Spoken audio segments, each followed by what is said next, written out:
नमस्कार साथियों। तो हम लोगों ने देखिए, जब आप कोई परीक्षा की तैयारी करते हैं तो सबसे पहले उस परीक्षा के बारे में, उसकी पुस्तकों के चयन के बारे में, उसके सिलेबस के बारे में हमेशा अध्ययन कर लेना चाहिए। ये सबसे बढ़िया तरीका होता है, उसके बाद आप तैयारी करें। तो हम लोगों ने 2 वीडियो इस श्रेणी में बनाए थे। एक तो बनाया था कि जो PCS 2020 का विज्ञापन था उस संदर्भ में, और एक वीडियो बना था कि PCS की प्रारंभिक परीक्षा की तैयारी कैसे की जाए। मुख्य परीक्षा के वीडियो मैं समय समय बना करके अपलोड करता रहूँगा। बहुत सारे छात्रों ने और साथियों ने इस बात की मांग की थी कि RO की पूरी जानकारी देते हुए एक ऐसा वीडियो बनाया जाए जिसमें सिलेबस और किताबें और उसके प्रवृत्ति को कवर किया जाए। तो आज हम सब लोग बात करेंगे RO और ARO, यानी कि जिसको आप कहते हैं समीक्षा अधिकारी और सहायक समीक्षा अधिकारी। ये विज्ञापन या ये जो परीक्षा होती है ये लोक सेवा आयोग द्वारा आयोजित होती है। फिलहाल अभी आपने देखा होगा RO 2017 का फाइनल रिजल्ट आ चुका है। 16 RO 2016 के फॉर्म बहुत लोगों ने सबमिट किए होंगे। वो परीक्षा पुनः परीक्षा होगी, रद्द हो चुकी है उसकी प्रारंभिक परीक्षा। तो उसके लिए बहुत सारे लोग तैयार होंगे, तैयारी कर भी रहे होंगे। तो RO जो परीक्षा होती है इसमें सबसे पहले समझ लीजिए कि इसमें पद कौन कौन से होते हैं। देखिए, इसमें एक पद होता है समीक्षा अधिकारी का और एक होता है सहायक समीक्षा अधिकारी का, रिव्यू ऑफिसर और असिस्टेंट रिव्यू ऑफिसर। तो जो समीक्षा अधिकारी या सहायक समीक्षा अधिकारी होते हैं इसमें मुख्य रूप से 3 प्रकार के होते हैं। एक तो जो सचिवालय के होते हैं, यानी कि समीक्षा अधिकारी सचिवालय, सहायक समीक्षा अधिकारी। इसके अलावा इसी परीक्षा के द्वारा लोक सेवा आयोग के लिए भी समीक्षा अधिकारी और सहायक समीक्षा अधिकारी का चयन होता है, और रेवेन्यू डिपार्टमेंट के लिए भी समीक्षा अधिकारी सहायक समीक्षा अधिकारी का चयन होता है।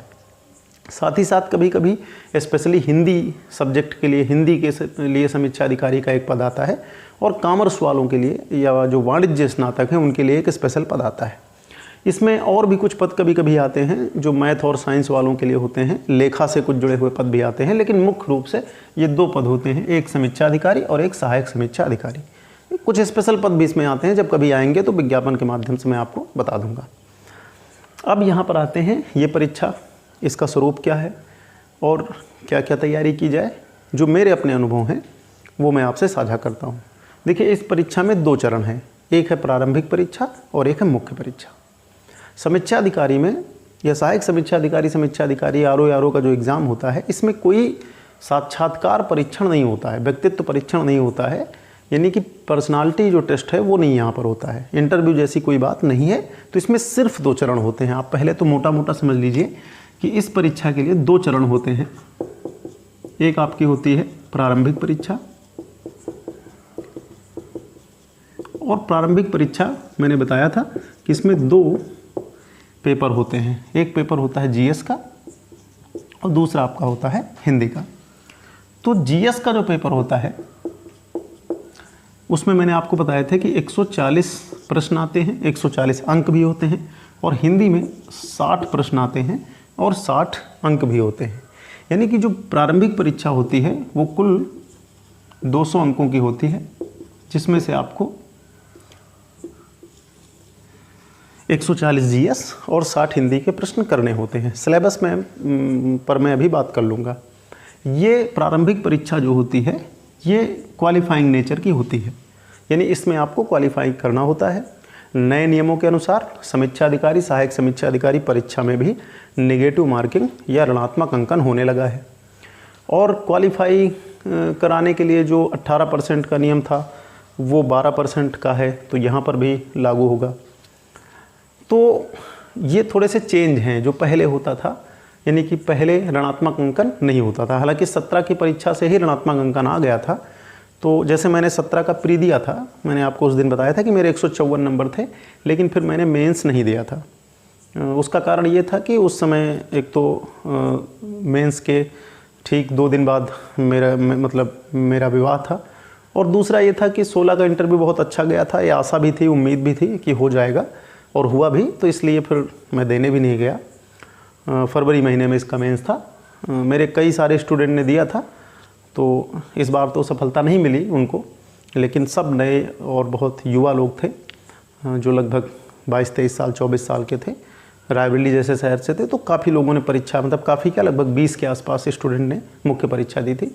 ARO पर कई लोग सिलेक्ट हो सकते थे, लेकिन उसमें से कोई टाइपिंग देने नहीं गया, लगभग जो ओ लेवल थे वो टाइपिंग देने ही नहीं गए। तो वो बातें तो चलो हैं ही हैं। तो मैं प्रारंभिक परीक्षा और मुख्य परीक्षा आमतौर पे आरओ के लिखा हूँ। जैसे 2015 में मुझे याद है 277 नंबर मुख्य परीक्षा में मेरे आए थे, 289 कट ऑफ गई थी, तो मेरा सिलेक्शन नहीं हुआ था। मुख्य परीक्षा की मैं बात कर रहा हूँ। प्रारंभिक परीक्षा में तो बहुत अच्छे नंबर थे, शायद 164 के आसपास थे। तो देखिए आरओ की जो परीक्षा होती है इसकी प्रवृत्ति अलग है। बहुत सारे ऐसे लोगों को मैं जानता हूँ जो आरओ में टॉप कर जाते हैं लेकिन पीसीएस में सेलेक्ट नहीं होते। कुछ लोग होते हैं जो पीसीएस में सेलेक्ट हैं लेकिन आरओ में नहीं सेलेक्ट हो पाते हैं। कुछ दुर्लभ व्यक्ति होते हैं जो दोनों में सेलेक्ट होते हैं। तो आरओ परीक्षा में आप कभी ये मत सोचना कि अगर मेरा पीसीएस में नहीं हो रहा है तो इसमें नहीं होगा, ऐसा कुछ नहीं है। प्रवृत्तियाँ अलग अलग होती हैं। ये परीक्षा अलग स्वरूप की है और पीसीएस अलग स्वरूप की है। इसका सिलेबस अपेक्षाकृत पीसीएस की तुलना में बहुत छोटा है। इसमें आपको मुख्य रूप से ध्यान रखना होता है कि आप लगातार सही करें, ज़्यादा मात्रा में सही करें। पद कम होते हैं। जैसे यहाँ पे क्या है कि अभी मुख्य परीक्षा की मैं बात करूँगा तो मुख्य परीक्षा में अभी भी आरओ में 400 नंबर में 180 नंबर ऑब्जेक्टिव है। और ऑब्जेक्टिव नेचर में आप जानते हैं कि आपको बहुत जो है एक्यूरेसी आपकी होनी चाहिए कि आप ज़्यादा से ज़्यादा सवाल सही करें। तो नेचर सब परीक्षाओं का अलग होता है। इसलिए यदि कोई मेहनत करे और ठीक मेहनत करे तो यहाँ पर सिलेक्शन लिया जा सकता है। ये मैं इसलिए करना चाहता हूँ, कई बार नए बच्चों के मन में ये बात आती है कि हमारा सिलेक्शन क्यों होगा क्योंकि पहले से बहुत सारे लोग पढ़ाई कर रहे हैं। ऐसा कुछ नहीं होता है। परीक्षाओं का स्वरूप अलग होता है। आप परीक्षा के स्तर पर प्रदर्शन करेंगे तो किसी का भी सिलेक्शन हो सकता है। तो प्रारंभिक परीक्षा के बारे में जैसा मैंने बताया कि जीएस जो फर्स्ट पेपर है उसमें 140 नंबर हैं और हिंदी का जो पेपर होगा आपका उसमें 60 नंबर हैं। 200 नंबर ये हैं। अब नए नियमों के अनुसार यहाँ पर निगेटिव मार्किंग है, तो निगेटिव मार्किंग को भी आपको ध्यान में रखना है। और उसके बाद ये परीक्षा सिर्फ क्वालिफाइंग नेचर की है, यानी इसके मार्क्स कहीं मुख्य परीक्षा में ऐड नहीं होंगे, जुड़ेंगे नहीं। उसके बाद जो मुख्य परीक्षा होती है, पहले मैं आपको संक्षिप्त बता दूं फिर व्याख्या करता हूँ उसकी। फिर उसके बाद जो मुख्य परीक्षा होती है समीक्षा अधिकारी की, वो जो होती है वो कुल 400 अंकों की होती है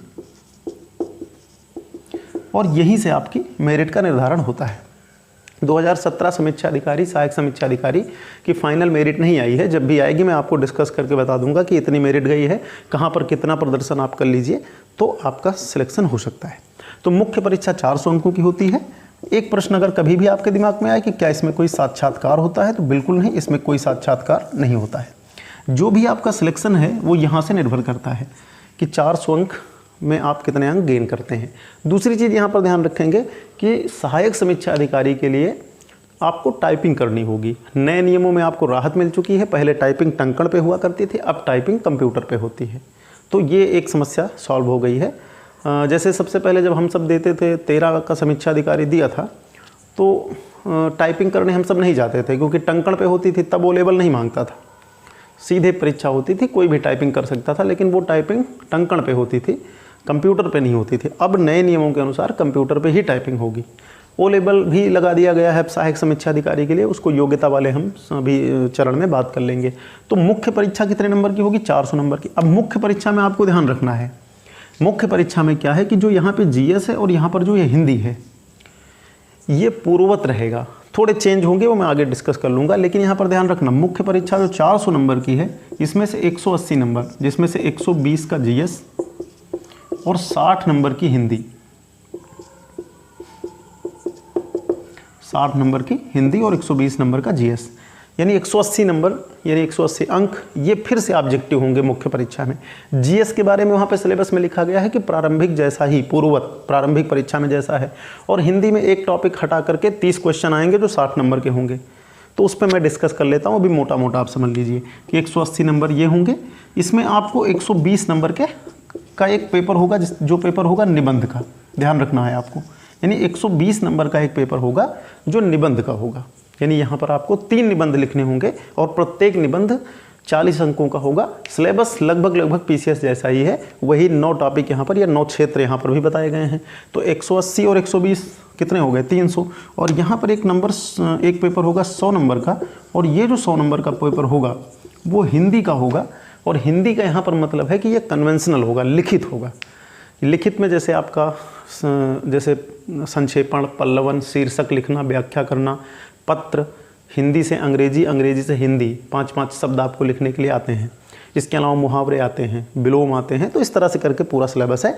तो आप मोटा मोटा समझ गए होंगे कि आरओ में 2 चरण की परीक्षा होती है। पहली मुख्य परीक्षा होती है और दूसरी पहली प्री परीक्षा प्रारंभिक परीक्षा होती है, दूसरी आपकी मुख्य परीक्षा होती है। प्रारंभिक परीक्षा क्वालिफाइंग नेचर की है, वहाँ पे आपको क्वालिफाई करने लायक अंक लाने हैं, और मुख्य परीक्षा में आपका सिलेक्शन यहाँ से निर्भर करता है, जिसमें से 180 नंबर का ऑब्जेक्टिव नेचर का होगा और 220 नंबर का लिखित नेचर की परीक्षा होगी। तो ये तो इसके सिलेबस की संक्षिप्त बात हुई। अब मैं एक तरफ से बात कर लेता हूँ। देखिए, सबसे पहले समीक्षा अधिकारी, सहायक समीक्षा अधिकारी की योग्यता की बात कर लेते हैं। तो यहाँ पर ध्यान रखना होगा कि समीक्षा अधिकारी के लिए आपकी योग्यता जो है वो स्नातक होनी चाहिए। जब कोई स्पेशल समीक्षा अधिकारी आएगा, जैसे एक आता है लेखा का और एक आता है हिंदी का, तो उसमें स्पेशल योग्यता मांगता है। तो समीक्षा अधिकारी के लिए आपकी योग्यता क्या होनी चाहिए? स्नातक होनी चाहिए, यानी आप किसी भी स्ट्रीम से ग्रेजुएशन हो। सहायक समीक्षा अधिकारी के लिए नए नियमों के अनुसार स्नातक प्लस ओ लेवल का एक आपके पास कंप्यूटर कोर्स होना चाहिए। तो ओ लेवल या उसके समकक्ष इन्होंने बताया है, ध्यान रखना। आयोग ने क्या कहा है कि ओ लेवल या इसके समकक्ष। अब समकक्ष में उन्होंने क्या माना है, पिछली बार काफ़ी विवाद हो गया था, तो उन्होंने PGDCA को और ओ लेवल को शायद मान्य किया है। वो टेक्निकल चीज़ें हैं, वो आप देख लेना या मैं आपको बता दूंगा। सरल भाषा में स्नातक ओ लेवल। हाँ, ARO की पोस्ट के लिए आपको टाइपिंग टेस्ट जरूर देना होगा, ये आपको ध्यान में रखना है। और टाइपिंग टेस्ट में आपको हिंदी टाइपिंग देनी है, ये ध्यान रखना है। आपको हिंदी में ही टाइप करना है, अंग्रेजी यहाँ पे अनिवार्य नहीं है। ये प्रश्न अभी किसी बच्चे ने पूछा था। हमारे एक मित्र हैं निखिल सिंह, वो इस बार ARO पद पे सेलेक्ट हुए हैं, तो उनसे मेरी बात हुई। और वैसे भी विज्ञापन में भी है कि टाइपिंग यहाँ पे आपको हिंदी में देनी होगी और नए नियमों के अनुसार टाइपिंग अब कंप्यूटर पे होगी। तो ये तो योग्यता संबंधी बात आ गई, यानी योग्यता समीक्षा अधिकारी के लिए स्नातक और सहायक समीक्षा अधिकारी के लिए स्नातक प्लस ओ लेवल और टाइपिंग। एक अच्छी खबर आपको मैं बताता हूँ, ये आपके काम की है, जो लोग खास करके ओ लेवल हों और टाइपिंग कर सकते हैं। पहले क्या होता था कि आरओ और ARO की संयुक्त मेरिट बनती थी और पहले ओ लेवल भी नहीं होता था। तो आरओ ARO की संयुक्त मेरिट बनने से एक घाटा ये होता था कि प्री की मेरिट बहुत ऊपर चली जाती थी। जैसे मुझे याद है 2013 में जब ARO हुआ था, तो उसकी शायद मेरिट 142-42 के आसपास थी, या 142 या ऐसे ही थी। और ARO के लिए भी आपको उतने ही अंक लाने होते थे जितने कि ARO की परीक्षा के लिए, यानी कि कंबाइंड मेरिट बनती थी। ARO की अलग से मेरिट नहीं बनती थी। तो उससे क्या होता था कि बहुत ऐसे लोग क्वालिफाई हो जाते थे जो ना तो टाइपिंग करते थे और ना ही टाइपिंग टेस्ट देने में वो इंटरेस्ट रखते थे। तो ऐसी स्थिति में क्या होता था कि बहुत सारी ARO की सीटें खाली चली जाती थी। अभी क्या किया है आयोग ने कि अब वो ARO की अलग से मेरिट बनाता है प्रारंभिक परीक्षा में और ARO की अलग से मेरिट बनाता है। तो यहाँ पे एक फ़ायदा ये भी होता है कि ARO पे चूँकि कम लोग योग्य होते हैं, तो वहाँ पे मेरिट नीचे चली जाती है। तो यदि कोई व्यक्ति, मेरा अपना अनुमान है कि यदि कोई व्यक्ति ओ लेवल है और टाइपिंग कर सकता है, तो उसके लिए बहुत आसान नौकरी है ये। मतलब वो टाइपिंग कर ले और उसके पास ओ लेवल की योग्यता हो। अगर वो प्री निकाल लेता है तो ये मान के चलिए कि उसका सिलेक्शन लगभग निश्चित हो जाता है। अगर वो सिंपल भी मेंस लिख के आए, बहुत ज़्यादा मतलब जो है काम ना करे, साधारण तरीके से भी मेंस दे दे, तो उसका सिलेक्शन हो सकता है या हो जाना चाहिए। क्योंकि यहाँ पे काफ़ी दिक्कतें आती हैं। एक तो ओ लेवल कोई नहीं मिलता है, और फिर जब ओ लेवल की बात हो जाती है तो उसके बाद टाइपिंग वाला मुद्दा फंसता है कि उसके पास टाइपिंग है या नहीं है। तो ये आपको मतलब एक अच्छी खबर है, खास करके उनके लिए जो ओ लेवल हैं। तो मेरी समझ से योग्यता का आप जो है मामला समझ गए होंगे कि इसमें योग्यता क्या है। इसके बाद एज वही रहेगी आपकी, 21 से 40 यहाँ पे है, आपको ध्यान में रखना है। यानी कि एज वही है, अटेम्प्ट जैसा कोई यहाँ पे प्रश्न है नहीं। तो ये सारी चीज़ें कॉमन है, इसको आपको ध्यान में रखना है। अब हम ARO की प्रारंभिक परीक्षा की बात कर लेते हैं, और कोई प्रश्न अगर इससे बने तो आप बताना। प्रारंभिक परीक्षा में देखिए, सबसे पहले समझिए, प्रारंभिक परीक्षा में जो सामान्य अध्ययन का पेपर है वो PCS जैसा ही होगा। इसमें ये मत सोचना कि इसका पेपर कोई अलग से बनता है। लोक सेवा आयोग की एक प्रवृत्ति है, उसी अनुसार वो पेपर बनाता है। तो सामान्य अध्ययन के लिए तो आपको वही सारी चीज़ें पढ़नी है।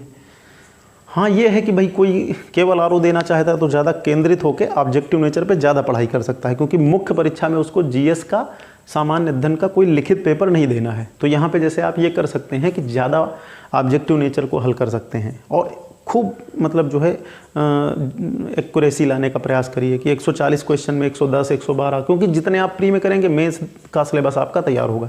तो आरओ की अगर कभी भी आप तैयारी करिए तो आप ऑब्जेक्टिव नेचर का सामान्य अध्ययन बहुत अच्छे से तैयार करिए। क्यों? क्योंकि यहाँ पर ये 140 नंबर का आएगा।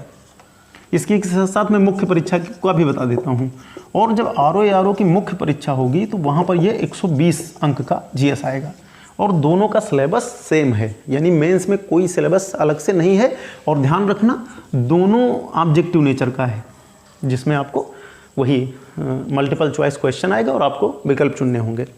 तो यहाँ पर ध्यान दीजिए, जो व्यक्ति आरओ की तैयारी करना शुरू कर रहे हैं या आगे देंगे या जिनको 16 का देना है, वो जीएस पे जितनी मेहनत कर पाए करें। क्यों? क्योंकि जो जीएस 140 नंबर का यहाँ पर उनको हल करना है, वही जीएस यहाँ मुख्य परीक्षा में भी उनको हल करना है, सेम नेचर का, ऑब्जेक्टिव नेचर का। और यदि आपका स्कोर यहाँ पे अच्छा होता है तो आप सिलेक्शन के बहुत नज़दीक जाएंगे। और यहाँ पे मैं अतिरिक्त मतलब अलग से किताबें और समय नहीं बताऊंगा या फिर समय वेस्ट नहीं करूंगा उस पर। क्यों? मैंने जो आपको पीसीएस वाले सेगमेंट में बताया था वही किताबें आप ऐड कर लीजिए। हाँ, इतना कर सकते हैं कि बहुत डिस्क्रिप्टिव नेचर की किताबें यहाँ पे हटा करके आप ऑब्जेक्टिव अप्रोच वाली किताबें पढ़िए, घटना चक्र को ले लीजिए और आए हुए प्रश्नों को पढ़िए, समझिए और उनसे जुड़ी हुई चीज़ों को किताब में ढूंढिए। तो घटना चक्र भी जोड़ लीजिए, ऑब्जेक्टिव नेचर, करंट अफेयर्स आपको वैसे ही पढ़ना है। हाँ, आप विजन पत्रिका यहाँ पे हटा सकते हैं। आप पुराना वीडियो देख चुके हैं, ना देखे हो तो आप देखना। जैसे यहाँ पे आपका प्रतियोगिता दर्पण और एक आधा और काम चलाऊ पत्रिका जो हो आपकी ठीक ठाक, उससे काम कर सकते हैं। लेकिन ध्यान रखना, यदि आप योजना पढ़ते हैं तो निबंध खंड आपका तैयार हो जाएगा। निबंध में आप मेहनत कर लेंगे, आपको फायदा मिलेगा।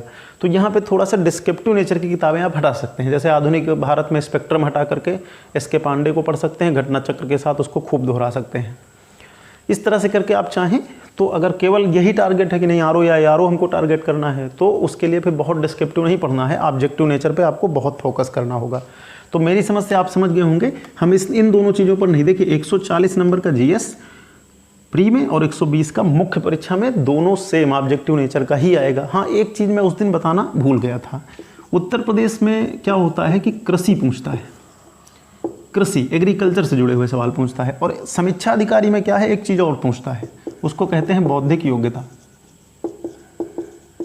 देखिए बौद्धिक योग्यता में समीक्षा अधिकारी में क्या होता है कि जो 140 नंबर का जीएस आता है उसमें 8, 10, 15, कभी कभी 2 भी आए हैं। जैसे एक पेपर 2015 में हुआ था समीक्षा अधिकारी का, उसमें केवल 2 प्रश्न आए थे रीजनिंग मैथ को मिला करके, 138 जीएस था। तो समीक्षा अधिकारी में जो प्री में 140 नंबर का जीएस आता है, जो मेंस में भी आता है, उसमें क्या होता है कि कभी कभी वो 10 से 15 क्वेश्चन तक या 10-15 इसी के बीच में वो क्या करते हैं, रीजनिंग मैथ के क्वेश्चन डाल देते हैं। और आयोग की रीजनिंग मैथ एकदम फिक्स है, एक ट्राइंगल गिनाने के लिए आ जाएगा, एक रक्त संबंध से आ जाएगा, कैलेंडर से आ जाएगा, कोड डिकोड से आ जाएगा, संख्या पद्धति से 2-3 क्वेश्चन आ जाएंगे। इसी तरीके से वो साधारण बौद्धिक योग्यता आपकी परखते हैं। और कृषि उस दिन मैं बताना भूल गया था, ध्यान रखना, उत्तर प्रदेश पीसीएस के हर एग्जाम में कृषि से क्वेश्चन जरूर बनते हैं। अब कृषि खंड आपका कहाँ से तैयार हो, इसकी चर्चा मैं यहाँ पर अलग से कर लेता हूँ। देखिए कृषि खंड तैयार करने के लिए 2 स्रोत हैं। एक, आप भूगोल को जब पढ़ेंगे तो वहाँ पे कृषि की बहुत सारी चीज़ें मिलेंगी, जैसे मिट्टियाँ, फसलें जैसे रबी, खरीफ, जायद, फिर फसलों की प्रवृत्तियाँ। तो भूगोल में आपको कृषि का बहुत सारा टॉपिक मिल जाएगा और अर्थशास्त्र में भी आपको कृषि के काफ़ी टॉपिक मिलेंगे हैं, जैसे कृषि से संबंधित जुड़े हुए मुद्दे। तो कृषि के लिए आप स्पेशल बुक ना लीजिए, भूगोल और अर्थशास्त्र से देखिए, जोड़िए। एक प्रश्न बड़ा टिपिकल बनता है, उत्तर प्रदेश पीसीएस में क्या करते हैं कि पिछले कुछ सालों से कई पेपरों में ऐसा करते हैं कि वो जैसे कोई फसल है तो उस फसल से रोग पूछ लिया उन्होंने, उस फसल की किस्म पूछ लिया कि फलानी किस्म किस फसल से संबंधित है, फलाना रोग किससे संबंधित है, खरपतवार नाशक आदि से क्वेश्चन बना लेते हैं। तो आप इसको अपने हिसाब से स्रोतों से देख लीजिए। तो कृषि जरूर पढ़ लीजिए आप। कृषि में एक परीक्षा वाणी की बुक आती है, उसको भी आप देख सकते हैं। यानी कृषि के लिए स्पेशली अगर कृषि के लिए आप पढ़ना चाहें तो एक परीक्षा वाणी की बुक आती है, काफ़ी उपयोगी होती है। लेकिन सब कुछ करने के बाद भी 1-2 क्वेश्चन कहीं ना कहीं इधर उधर हो जाता है, उसको आप छोड़ दीजिए, बहुत दिमाग मत लगाइए। तो कृषि खंड को आपको परीक्षा वाणी और भूगोल और अर्थशास्त्र से टॉपिक निकाल करके ढंग से तैयार कर लेना है। बौद्धिक योग्यता, सामान्य रीजनिंग मैथ आपको आती है तो प्री मेंस दोनों में समीक्षा अधिकारी में आपका काम हो जाएगा। और इसके अलावा उत्तर प्रदेश का विशेष ज्ञान आपको पूछा ही पूछा जाएगा। तो प्रारंभिक परीक्षा और मुख्य परीक्षा जीएस की रणनीति यहाँ पे सेम रहेगी। और इन चीज़ों को कहाँ से पढ़ना है, ये स्रोत मैं आपको पहले ही वीडियो में बता चुका हूँ, जिसमें मैंने यूपी पीसीएस के लिए किताबें आपको सजेस्ट की थी, उन्हीं को आप देख लीजिए। करंट अफेयर्स में मैंने बताया कि आप चाहें तो यहाँ पे योजना और विज़न को अवॉइड कर सकते हैं, लेकिन बाद में निबंध पे आपको अच्छी मेहनत करनी पड़ेगी। अगर जीएस थोड़ा डिस्क्रिप्टिव पढ़ेंगे तो निबंध आपका तैयार रहेगा। और निबंध के लिए आपको 9 टॉपिक मिलेंगे, उस पर आज चर्चा कर लेंगे। इसके बाद देखिए आते हैं जो प्रारंभिक परीक्षा समीक्षा अधिकारी की होगी, यानी जो प्री होगा, उसमें जो दूसरा पेपर है वो बहुत महत्वपूर्ण है, और दूसरा पेपर है हिंदी का। तो हिंदी में जैसे 60 अंक का होता है, और जब नेगेटिव मार्किंग नहीं होती थी तो इसमें लोग 59-60 तक भी परफेक्ट नंबर लाते थे। जैसे 2017 में मेरे अंक शायद 56 थे, हाँ 56 ही थे। जैसे मेरे 2017 में इस 60 अंक में 56 अंक आए थे। मार्कशीट फेसबुक पे पड़ी हुई है, पोस्ट में आप पुरानी पोस्ट में ढूंढेंगे हमारे वॉल पे, तो वहाँ पे मार्कशीट पड़ी हुई है। तो एक जैसे 56 नंबर 57 नंबर, तो ये नेगेटिव मार्किंग के बाद की मैं बात कर रहा हूँ। नंबर कितने लाए जाएं, देखिए कट ऑफ कितनी सुरक्षित रहती है। जैसे अगर आप जीएस में 140 में अगर आप 100 के आसपास स्कोर करते हैं तो आप बहुत अच्छा स्कोर कर रहे हैं, आप एकदम निश्चिंत होकर के प्रारंभिक परीक्षा पास करेंगे। और हिंदी में मेरा मानना है कि वर्तमान में भी आप अपना लक्ष्य रखिए कि आप कम से कम 50 स्कोर करिए। ये नहीं कि नेगेटिव मार्किंग आ गई है तो आप बहुत डरिए। फिलहाल अगर आप जीएस में 100 कर लेते हैं तो 40 से 45 का स्कोर भी परफेक्ट रहेगा। लेकिन कई बार ऐसा होता है कि जीएस में 100 नहीं हो पाता है या 100 से कम हो जाते हैं, तो अगर बहुत कम आए तो जीएस में आप 90 कर लीजिए और यहाँ पे 50 से 55 के बीच रहिए, या 50 कम से कम।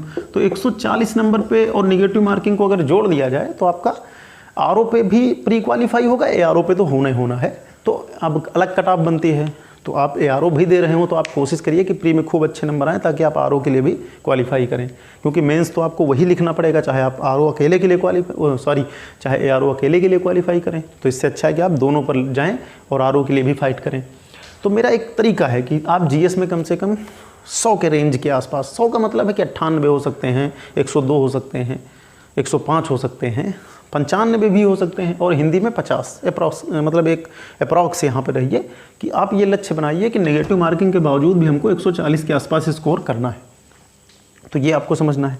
तो हिंदी के टॉपिक में 60 अंक का हिंदी का टॉपिक है, इन पर मैं आपको चर्चा करता हूँ और किताबें बताता हूँ। तो अब हम हिंदी पर चर्चा करते हैं। हिंदी का मतलब हिंदी ऑब्जेक्टिव। देखिए जीएस में जो प्रारंभिक परीक्षा आपकी है 200 नंबर की, ठीक यही मुख्य परीक्षा में जाकर के 180 नंबर की हो जाएगी। जीएस सेम रहेगा, हिंदी में थोड़ा सा बदलाव आएगा। बदलाव का मतलब एक टॉपिक नहीं रहेगा। तो पहले हम समझते हैं कि जो समीक्षा अधिकारी, सहायक समीक्षा अधिकारी की हिंदी की आप प्री परीक्षा देंगे वो कितने अंकों की है। तो आप जानते हैं कि हिंदी 60 अंकों की है, और ये बहुत महत्वपूर्ण है क्योंकि हिंदी पट्टी का जो छात्र होता है वो इसमें आराम से 50-55 तक का स्कोर करता है, और ये स्कोर उसके लिए बेहतर होता है क्योंकि वो जीएस में अगर थोड़ा गड़बड़ भी करेगा तो प्रारंभिक परीक्षा पास कर लेगा। हिंदी में बहुत आसानी से आपकी तैयारी यहाँ पे हो सकती है, क्योंकि हिंदी का मतलब यहाँ पे हिंदी ग्रामर नहीं है, केवल 6 टॉपिक है। यही 6 टॉपिक आपको तैयार कर लेने हैं, और यही 6 टॉपिक में से 5 टॉपिक मुख्य परीक्षा में भी चले जाएंगे। अंतर इतना होगा कि हिंदी में जो प्रारंभिक परीक्षा होगी वहाँ पे प्रश्नों की संख्या भी 60 है, यानी कितने प्रश्न आपसे पूछे जाएंगे 60, और अंक भी कितने हैं 60, यानी कि प्रश्न और अंक दोनों 60-60 रहेंगे। तो यहाँ पे जो प्रश्न हैं वो भी 60 हैं और जो अंक हैं वो भी 60 हैं। तो ये मेरी समस्या आप समझ गए होंगे, 60 प्रश्न और साथ ही साथ आपके 60 अंक। तो 60 प्रश्न और 60 अंक ये आप ध्यान रखेंगे प्री। और मुख्य परीक्षा में क्या होगा कि प्रश्नों की संख्या हो जाएगी 30, लेकिन अंक इसके लिए होंगे 60, यानी कि प्रत्येक क्वेश्चन 2 नंबर का हो जाएगा, और 6 करके क्वेश्चन है, एक टॉपिक गायब कर दिया जाएगा, वो मैं आपको बताता हूँ। तो मेरी समझ से इसको आप समझ रहे होंगे। अब ध्यान से देखिए कि हिंदी का जो सिलेबस है वो क्या है। ये सिलेबस मैं अभी आपको ग्रुप पे भी अपलोड कर दूंगा। तो हिंदी में क्या है, 60 अंक आएंगे और 60 अंक, 60 प्रश्न, यानी प्रश्न 60 होंगे, अंक 60 होंगे, हर प्रश्न 1 नंबर का होगा। सबसे पहले इसमें आता है विलोम। तो विलोम 10 नंबर के होंगे, 10 विलोम होंगे, 10 × 1 मैंने लिखा हुआ है। तो विलोम बहुत आसानी से आपके तैयार होते हैं। आयोग के अपने सेट विलोम होते हैं, आप उनको तैयार कर डालिए आसानी के साथ। विलोम का मतलब यह है कि 10 में 10 आपको करने ही करने हैं, इसमें आप गलत मत करिए। दूसरा आता है वाक्य एवं वर्तनी शुद्धि ये टिपिकल है, इसमें आपको मेहनत करनी पड़ेगी।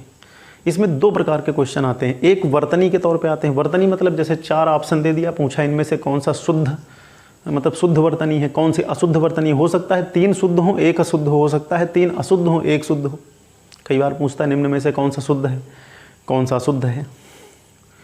तो समीक्षा अधिकारी 2016 का जो पेपर कैंसिल हो गया है उसकी हिंदी आप देखना, बहुत बढ़िया हिंदी थी। अगर वो पेपर आपको मिल जाए तो बहुत ही अच्छी हिंदी थी, उससे आपको पता चलेगा कितनी गहराई तक तैयार करना है। तो देखिए विलोम में तो दिक्कत नहीं है, विलोम में तो अगर आप अनुभवी हैं थोड़ा बहुत मेहनत करेंगे तो 10 में 10 हो जाएंगे, लेकिन यहाँ आपको खूब सारी मेहनत करनी पड़ेगी।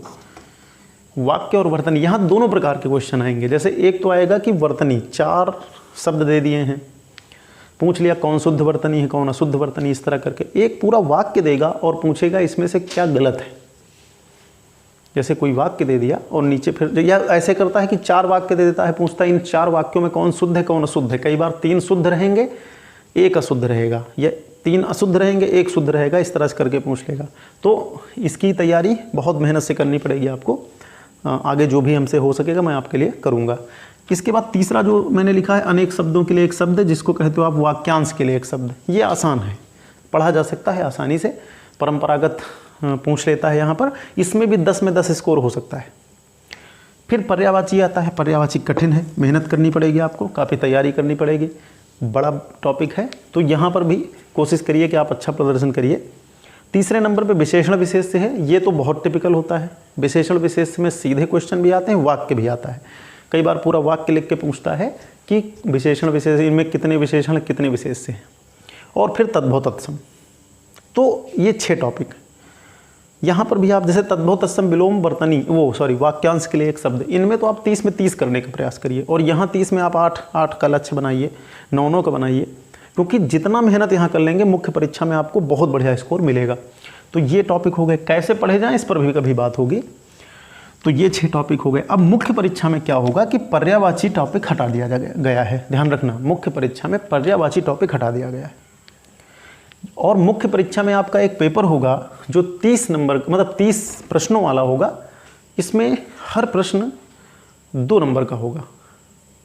इसमें क्या होता है कि समीक्षा अधिकारी का जो पेपर होता है उसमें जीएस एक दिन होता है, जीएस ऑब्जेक्टिव हो जाता है, और दूसरे दिन निबंध और कन्वेंशनल हिंदी, और ये हिंदी का पेपर होता है। कन्वेंशनल हिंदी के ठीक बाद ये पेपर बांट दिया जाता है, जो आधे घंटे का उसमें समय दिया जाता है। मेरी समझ से आधे घंटे ही होना चाहिए। तो हाँ, आधे घंटे का ही समय दिया जाता है, क्योंकि मैंने दिया है तो अभी थोड़ा मिस कर रहा था, लेकिन ठीक है। तो ये 30 अंक यहाँ पे आएंगे। इसमें क्या होगा फिर देख लीजिए, विलोम 6 पूछे जाएंगे, 2-2 नंबर के होंगे प्रत्येक। वाक्य वर्तनी 6 2 नंबर की, अनेक शब्दों के लिए एक शब्द 6 2 नंबर के, पर्यायवाची नहीं होगी, विशेषण विशेष्य और तद्भव तत्सम होंगे।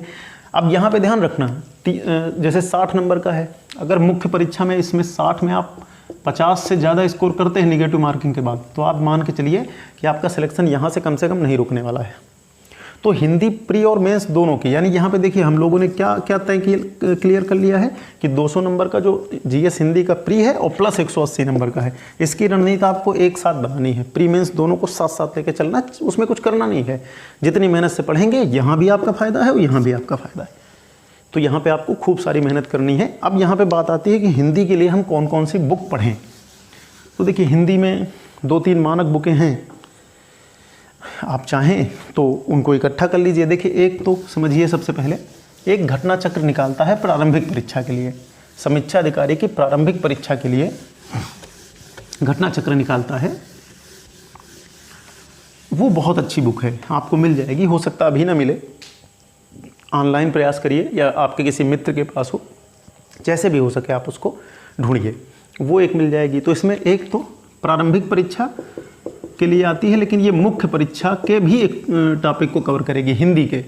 तो घटना चक्र की जो एक आती है, जिसमें हिंदी खास करके समीक्षा अधिकारी के लिए आती है, आरओ के लिए आती है, ये बहुत अच्छी बुक है। क्योंकि इसमें क्या है कि पिछले जितने भी आरओ के पेपर हुए हैं उन सबके पेपर को हल कराया गया है और उसके बाद बहुत सारा मैटर भी दिया गया है। तो आरओ के हिंदी की घटना चक्र की बुक आती है जो प्री मेंस, देखिए इसके 2 संस्करण आते हैं। एक प्री के लिए आती है जिसमें यही 6 टॉपिक होते हैं, विलोम और ये जो मैंने आपको पढ़ाए हैं, तो ये प्री मेंस दोनों में आपके काम करेंगे। एक घटना चक्र की आती है मुख्य परीक्षा के लिए पत्र लेखन और अन्य चीज़ों की, उसको भी आप ले लेना जब मुख्य परीक्षा देना, या पहले से ले लेना। तो एक तो ये आप जरूर ले लीजिए हिंदी के लिए, ये एक बुक है। इसके बाद एक हरदेव बाहरी की बुक है, हालांकि बहुत लोग इसको नहीं भी पढ़ते हैं, लेकिन अच्छी बुक है। नालंदा आप जानते हैं चर्चित बुक है, नालंदा यानी कि पृथ्वीनाथ पांडे। तो पृथ्वीनाथ पांडे की जो नालंदा बुक आती है, तो ये काफ़ी आपको मतलब जो है मदद करेगी, इसको आप ले लेना। बहुत लोग सलाह देते हैं वासुदेव नंदन सरन की भी एक बुक आती है, तो अगर आप चाहें तो खरीद लीजिए, लेकिन मेरा मानना है कि हरदेव बाहरी और नालंदा घटना चक्र से आप काम चला लीजिए। कुछ लोग आदित्य पब्लिकेशन की बुक भी पढ़ते हैं, उसमें कुछ त्रुटियां हैं, लेकिन है बहुत अच्छी बुक। आप चाहें तो ये आदित्य पब्लिकेशन और घटना चक्र, तो आप ये है कि पहले बेसिक बुकों से पढ़ करके फिर उनमें से खूब सारे क्वेश्चन हल करिए। देखिए किताबों का कलेक्शन आप लगा लीजिए। समीक्षा अधिकारी में ये होता है कि हिंदी में 60 के जितने नज़दीक रहिए, 58, 57, 58, 57, 55, मुख्य परीक्षा में 55, तो आपको बहुत फ़ायदा मिलने वाला है। तो हरदेव बाहरी, नालंदा की 2 बुकें तो आप पढ़ ही लीजिए कम से कम, और उसके साथ एक घटना चक्र की और एक आदित्य प्रकाशन की भी अच्छी बुकें आने लगी हैं पिछले कुछ समय से, तो अच्छे तरीके से इन्होंने मैटर को लिखा है। कुछ त्रुटियां आप अपने हिसाब से मैनेज करेंगे, सीनियर से सलाह लेकर के, वो सारी चीज़ें होंगी। तो हिंदी के लिए आपको ये काम करना है। एक पत्र लेखन और अन्य चीज़ों के लिए घटना चक्र की आती है, वो मुख्य परीक्षा के लिए है। तो मुख्य परीक्षा देखिए, अब यहाँ पे हम लोगों ने क्या डिस्कस किया है कि प्री की तैयारी कैसे करें। जीएस की बुकें पहले वीडियो में मैंने बताई थी, हिंदी की बुक यहाँ पर मैंने आपको बताई है। इसके अलावा भी आपको हिंदी का मैटर जहाँ से उचित लगे, देखिए ये मेरी सलाह है, बुकों को आप अपने अनुसार संशोधित कर लेना। कोई और सीनियर आपको सलाह दे, अगर उसने पढ़ी है, रेकमेंड कर रहा है, अच्छी बुक है, तो आप उसको देखिए, विवेक से मतलब जो है तय करिए। ये नहीं कि जो मैंने बता दिया वो अंतिम सत्य है, ऐसा नहीं है, आप अपने हिसाब से भी तय कर सकते हैं। तो देखिए प्रारंभिक परीक्षा में आप जान गए कि 200 नंबर, और मेरा अपना लक्ष्य रहता है कि आप यहाँ पे इतने से कम स्कोर ना करें। ये स्कोर आपको सुरक्षित ले जाएगा। मुख्य परीक्षा आप देंगे ही देंगे। देखिए जब पीसीएस की तैयारी करते समय, आरओ की तैयारी करते समय, या कोई भी प्री परीक्षा देते समय, आपको सुनिश्चित रहना चाहिए कि आपका प्री न रुके। देखिए प्री न रुकने से क्या फ़ायदा होता है कि आप मेंस की तैयारी बहुत खुल के करते हैं। बहुत लोग कट ऑफ को लेकर के टेंशन में रहते हैं, रिजल्ट आने के 15 दिन पहले तक, 20 दिन पहले तक होगा नहीं होगा, इसी कन्फ्यूज़न में पड़े रहते हैं, तो उनकी पढ़ाई बाधित हो जाती है। तो 140 का स्कोर बनाइए, और जो प्री में जीएस और हिंदी तैयार करना है वही 180 नंबर के लिए मुख्य परीक्षा में भी आपके काम आएगी। तो मेरी समझ से आप ये चीज़ समझ गए हैं कि मुख्य परीक्षा में भी ये ऑब्जेक्टिव नेचर ही होगा, और नेगेटिव मार्किंग को ध्यान में रखना है। अब इसके बाद हम मुख्य परीक्षा के स्वरूप पे बात करते हैं।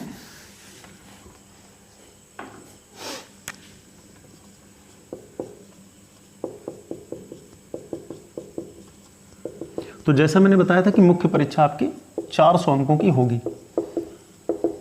और इन्हीं पर आपका सिलेक्शन निर्भर करता है। एआरओ के लिए आपको टाइपिंग देनी होगी, वो मामला मैं बता चुका हूँ, हिंदी में ही आपको देनी है, कंप्यूटर पे देनी है, और कोई शंका हो तो आप बताना। अब इस मुख्य परीक्षा में एक प्रश्न पत्र किसका होगा, वही जो मैंने बताया सामान्य अध्ययन का, और ये प्रारंभिक परीक्षा जैसा पूर्ववत सिलेबस वाला होगा, जिसके लिए आपको 120 अंक मिलेंगे, या 120 अधिकतम अंक होंगे, आप जो भी गेन करें। और हिंदी का पेपर मैंने बता दिया कि वही होगा 60 अंकों का, जिसमें से आपके 30 क्वेश्चन होंगे। आधे घंटे का ये पेपर होगा, और इसमें 6 क्वेश्चन आएंगे हर टॉपिक से, पर्यायवाची को छोड़ करके। तो इसकी रणनीति तो आप समझ गए हैं कि इसको कैसे पढ़ा जाए। अब मुख्य परीक्षा में 120 नंबर का आपका निबंध होगा, और निबंध में फिर वही बातें होंगी कि हर निबंध जो होगा वो 40 नंबर का एक निबंध होगा, और 3 कुल निबंध आपको लिखने होंगे। जैसे समीक्षा अधिकारी में जो निबंध के टॉपिक होते हैं, तो मैंने बताया था कि जो निबंध को मैं थोड़ा यहाँ बता दे रहा हूँ, निबंध कैसे लिखा जाए इस पर एक अलग वीडियो बनेगा। तो निबंध के जैसे 120 नंबर यहाँ पे होंगे, बहुत महत्वपूर्ण है, ध्यान रखना।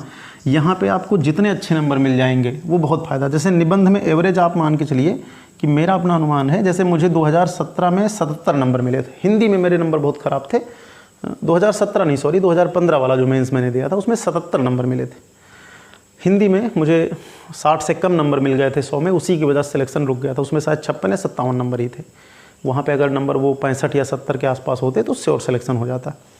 तो जो चीज़ें नहीं हुई वो तो अलग बात है, लेकिन एक मतलब अनुमान है कि 277 नंबर थे, जिसमें एक ही पेपर मेरा गड़बड़ हुआ था, वो कन्वेंशनल हिंदी का। क्या कारण था मुझे नहीं पता, पीसीएस में तो लगभग जो 2016 में जिसमें मेरा सिलेक्शन हुआ उसमें तो 110 के आसपास नंबर हिंदी में थे, मुझे एग्जैक्ट नहीं याद है, लेकिन 105 से ज़्यादा थे। तो होता है कई बार कि आपका दिन अच्छा नहीं होता, तो निबंध में एवरेज स्कोर आप मान के चलिए कि 70 के आसपास यदि हो जाए, 70 से मतलब 70 से प्लस रहे थोड़ा सा 72 तक। देखिए निबंध में 60% अंक बहुत माने जाते हैं। निबंध खंड की तैयारी कैसे की जाए इस पर मैं किसी दिन जब पूरी तैयारी कर लूँगा, तैयारी का मतलब जिस दिन मेरा मन रहेगा कि हाँ ये चीज़ विस्तार से आपको बताई जाए तो वो मैं बताऊँगा। अभी यहाँ पे कर दूँगा तो गड़बड़ा जाएगा। हाँ इतना ध्यान रखना है कि चाहे पीसीएस हो चाहे समीक्षा अधिकारी हो, यहाँ पर निबंध के 3 भाग होते हैं, का, खा और गा, और हर भाग से आपको एक निबंध करना होगा। यानी जब आप निबंध का पेपर देने जाएंगे तो इसके लिए आपको 3 घंटे मिलेंगे और 9 निबंध आपके सामने होंगे हर सेगमेंट से। जैसे ABC ये कैटेगरी में बटा रहेगा, तो यहाँ 3 निबंध, यहाँ 3 निबंध, यहाँ 3 निबंध, हर भाग से एक एक निबंध आपको करना है। आप किसी भाग से 2 निबंध नहीं कर सकते, 3 नहीं कर सकते। जैसे यहाँ पे मैं बताता हूँ, कैटेगरी A जो है यानी का जो श्रेणी है, पहले ये समझ गए होंगे मेरी समझ से, यानी निबंध कितने आएंगे यहाँ पे, 3 ही आएंगे, लेकिन ये 40-40 नंबर के होंगे। हाँ एक अंतर और है, यहाँ पे निबंध की जो शब्द सीमा है वो 600 शब्द है। पीसीएस में निबंध जो पीसीएस होता है मुख्य परीक्षा, वहाँ पे निबंध की शब्द सीमा 700 है, यहाँ पे 600 है। तो आप और आराम से सोच करके लिख सकते हैं, थोड़े कम शब्द लिखने हैं। हालांकि 600 का मतलब 600 नहीं होता, थोड़े ज़्यादा कम हो जाते हैं, लेकिन 600 यहाँ पे है। घंटे उतने ही हैं, 3 घंटे आपको मिलेंगे। एक निबंध के लिए 1 घंटा आपके पास एवरेज है, तो बहुत बढ़िया टाइम है, खूब अच्छे से आप लिख सकते हैं। तो निबंध में जैसे मैंने बताया ना कि यहाँ पे निबंध आपको 120 नंबर का, तो मुख्य परीक्षा में 180 नंबर का तो ये हुआ, और 120 का निबंध ये 300 नंबर का हुआ। तो मुख्य परीक्षा में जो निबंध है जैसा मैंने बताया कि 3 खंडों में रहता है, ये पीसीएस के लिए भी है। इसमें जो देखिए जैसे जो एक खंड है, एक खंड में साहित्य, संस्कृति, सामाजिक क्षेत्र, राजनैतिक क्षेत्र, यानी कि एक खंड में साहित्यिक क्षेत्र है, साहित्य से निबंध आ सकता है, सामाजिक और राजनीतिक क्षेत्र से आता है। इसमें से एक आपको लिखना ही लिखना है। जैसे हम सब साहित्य से बचते थे, लेकिन पिछले 1-2 साल में आयोग ने क्या किया है, जैसे एक खंड में तीनों साहित्य के डाल दिए, तो आपको साहित्य पे लिखना है, तो आपको तैयार रहना ही पड़ेगा। आयोग ये भी कर रहा है पिछले 1-2 साल से।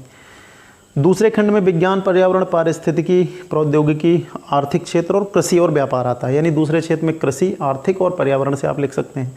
तीसरे में आपका राष्ट्रीय अंतर्राष्ट्रीय घटनाक्रम, प्राकृतिक आपदाएं, भूस्खलन, चक्रवात, भूकंप, बाढ़, सूखा इत्यादि आता है, और राष्ट्रीय योजनाएं आती हैं।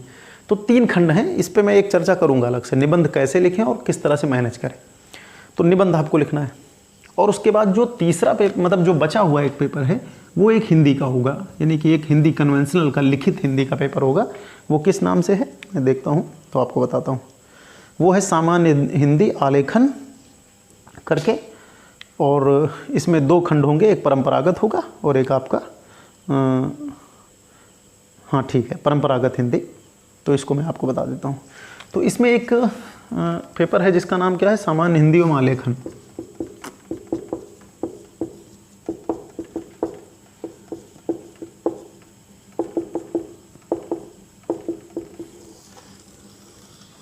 ये कुल 100 नंबर का होगा, ध्यान रखना। सामान्य हिंदी एवं आलेखन कुल 100 नंबर का होगा। जैसे देखिए जब अभी चैनल पे बहुत कम लोग हैं और मुख्य परीक्षा देने वाले तो और कम हैं, तो जैसे जैसे आप मुख्य परीक्षा वाले लोग जुड़ते जाएंगे, फिर मैं मुख्य परीक्षा के एक एक सेगमेंट पे बात कर लूँगा। जैसे कि आलेखन में जैसे मतलब कि शीर्षक लेखन कैसे होता है, सारांश कैसे लिखा जाए, संक्षेपण कैसे किया जाए, पत्र लेखन कैसे किया जाए। तो देखिए इसमें मोटा मोटा मैं आपको बताता हूँ कि सामान्य हिंदी आलेखन में आता क्या क्या है। सबसे पहले इसमें आता है कि जैसे एक गद्यांश आपको दिया रहेगा, उस गद्यांश का शीर्षक लिखना होगा, सारांश लिखना होगा और कुछ रेखांकित अंशों की व्याख्या करनी होगी। ये सिलेबस मैं भी डाल दूंगा ग्रुप पे, तो आप देख लेना। यानी कि जैसे एक गद्यांश आपको हिंदी में दिया गया है। देखो एक चीज़ यहाँ पे समझो, जैसे आप कोई परीक्षा की तैयारी करना चाहते हो तो सबसे पहले उसके पुराने 5-6 साल के पेपर निकाल लो। जब मुख्य परीक्षा आप दोगे तो पेपर निकाल लेना। अभी मैं मोटा मोटा प्रारूप बताता हूँ, फिर एक एक चीज़ आपको बताऊँगा। तो जैसे इसमें है कि एक गद्यांश दिया रहेगा और उस गद्यांश का आपको क्या लिखना रहेगा, शीर्षक लिखना रहेगा। यानी कि आप उसका शीर्षक लिख दीजिए, फिर उसका सारांश गद्यांश का लिख दीजिए, अपनी भाषा में सारांश आपको लिखना होगा। और इसके अलावा आपको रेखांकित अंशों की व्याख्या करनी होगी। तो एक गद्यांश आपका आएगा जिसमें शीर्षक, सारांश और रेखांकित अंशों की व्याख्या, यानी कि उसमें कुछ रेखांकित लाइनें रहेंगी और उनकी व्याख्या आपको करनी रहेगी। तो पहले गद्यांश में आपको ये 3 काम करने होंगे। ये टोटल 21 अंक के होंगे। ये टोटल 21 नंबर यहाँ पर 100 में से 21 अंक इसके होंगे। शीर्षक के लिए यहाँ पर इन्होंने बांटा है 3 अंक, सारांश के लिए 6 अंक और उसके बाद रेखांकित अंशों के लिए 12 अंक इन्होंने दिए हैं। फिर ये आपका एक ही आना है यहाँ पर, ध्यान रखना, समीक्षाधिकारी में। फिर समीक्षाधिकारी में पत्र का एक विशेष प्रकार आता है जिसको हम सब कहते हैं सारणी रूप। जिन्होंने समीक्षाधिकारी मुख्य परीक्षा लिखी होगी वो सब जानते होंगे। सारणी रूप एक आता है जिसको अंग्रेजी में हम टेबुलर फॉर्म कहते हैं। सारणी रूप का मतलब होता है कि कोई पत्र आपको मिलेगा तो आपको सारणी रूप में उसको लिखना होता है। कैसे लिखा जाएगा इस पर बातें होंगी कभी। ये 15 अंक का होता है, इसमें 15 ही होते हैं। और उसके बाद फिर 3 पत्र आपको और लिखने होते हैं। यानी एक टॉपिक यहाँ पे आता है पत्राचार, और पत्राचार में आपके 3 पत्र आते हैं, यानी ए, बी और सी, और ये 24 अंक का होता है। यानी प्रत्येक पत्र जो होगा वो 8 अंक का होगा, ठीक है। इसमें पहले खंड में कहा गया है शासकीय और अर्धशासकीय पत्र, दूसरे खंड में कार्यालय के आदेश, ज्ञापन और परिपत्र, और विज्ञप्ति, टिप्पण, प्रतिवेदन, अनुस्मारक। यानी 3 यहाँ पे कैटेगरियाँ हैं। पहले में से आपसे एक शासकीय अर्धशासकीय आ जाएगा, दोनों में से कोई एक आएगा। दूसरे में कार्यालय आदेश, ज्ञापन और परिपत्र। जो लोग नहीं पढ़े उनके लिए नए शब्द हैं, जो लोग थोड़े भी पुराने वो लोग जानते हैं। यानी कि एक पत्र लेखन जो आप सुनते हैं पीसीएस में भी आता है ये, और यहाँ पर भी आता है। यहाँ पे 3 पत्र आएंगे 24 अंक के। तो 24, 21, 45 और 5, 50, 10, 60 ये हो गया। अब जो बचे हुए 40 अंक हैं उनमें क्या क्या आता है उसको आप समझ लीजिए। तो इसमें क्या आता है भैया, इसमें आता है एक, देखिए समीक्षाधिकारी में एक चीज़ आपको बताता है कि आप अंग्रेजी से हिंदी लिखिए, और इसके लिए आपको प्रशासनिक शब्द देगा। प्रशासनिक शब्दावलियाँ ध्यान रखना, इसमें कोई व्याकरण नहीं लिखनी। हिंदी से अंग्रेजी से हिंदी 5 शब्द, और हर शब्द 2 अंक का होगा, यानी कि 10 अंक। और फिर एक आएगा हिंदी से अंग्रेजी, इसके लिए भी सेम वही रहेगा, 5 शब्द और 2 10 अंक। ये बड़ा महत्वपूर्ण होता है, ध्यान रखना। हिंदी से अंग्रेजी और अंग्रेजी से हिंदी, व्याकरण नहीं आना है यहाँ पे, आना है प्रशासनिक शब्दावलियाँ। जैसे प्रशासनिक शब्दावलियाँ होती हैं, जैसे एडहॉक हो गया, पुनर्वित्त पूछ लिया, लेखा पूछ लिया। मतलब 5 हिंदी शब्द आपको दिए रहेंगे, उनकी अंग्रेजी लिखिए प्रशासनिक शब्दावलियाँ, और 5 अंग्रेजी का हिंदी लिख दीजिए। ये करना होगा। ये 20 अंक के टोटल होंगे। और उसके बाद फिर मुहावरे यहाँ पर आते हैं 10 अंकों के। मुहावरे और लोकोक्तियाँ 10 अंकों की, और 10 अंकों का कंप्यूटर ज्ञान। तो यानी जोड़ते अगर चलेंगे तो 24, 21, 45, 50, 60 और उसके बाद 80, और फिर उसके बाद यहाँ पे आते हैं मुहावरे और लोकोक्तियाँ जो आपको लिखनी होंगी। मतलब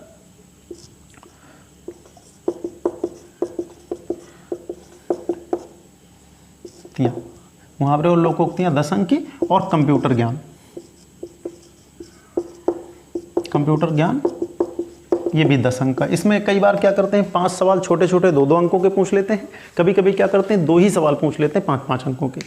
तो ये हिंदी का पेपर है, इसमें आपको थोड़ी विविधता है। जैसे मुहावरे तो आप वैसे पढ़ते ही पढ़ते हैं। कंप्यूटर ज्ञान आपको होना चाहिए, क्योंकि यहाँ पे लिखित आपको लिखना है। और ये जो है ये चीज़ बिल्कुल अलग है। ये आपको और किसी परीक्षा में नहीं पढ़नी होती है, यही पढ़नी होती है।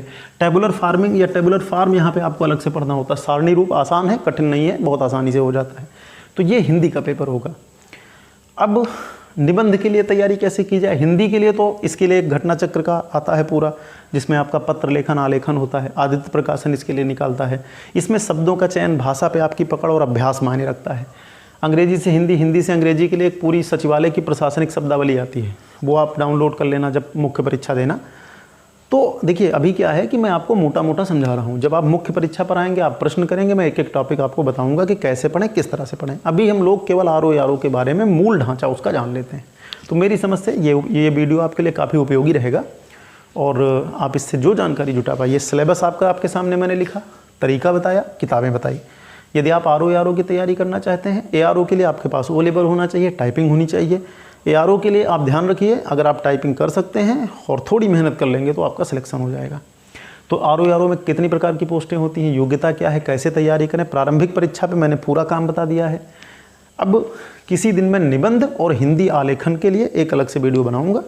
तो जब डिमांड आपकी होगी, खास करके मुख्य परीक्षा वाले लोग जब जुड़ेंगे, तो धीरे धीरे हम सब इस पर कार्य करेंगे। देखिए अब आप सबके सहयोग से ही सारे कार्य होंगे। यदि मुख्य परीक्षा के लिए ठीक ठाक लोग जुड़ जाएंगे तो मैं उस पर काम करूंगा। अन्यथा अभी प्रारंभिक परीक्षा पे बात होगी, फिर वो लोग जब मुख्य परीक्षा देंगे तो उनको बताना ही पड़ेगा।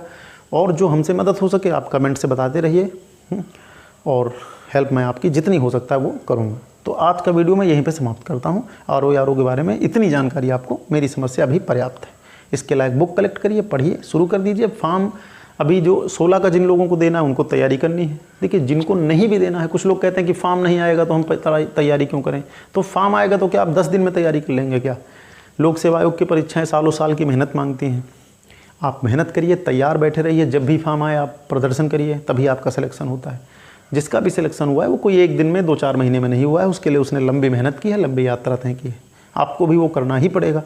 तो उससे थोड़ा सा परे होकर के आप इन चीज़ों को समझिए, इसके लायक मैटर जुटाइए और पढ़ाई करिए। धन्यवाद।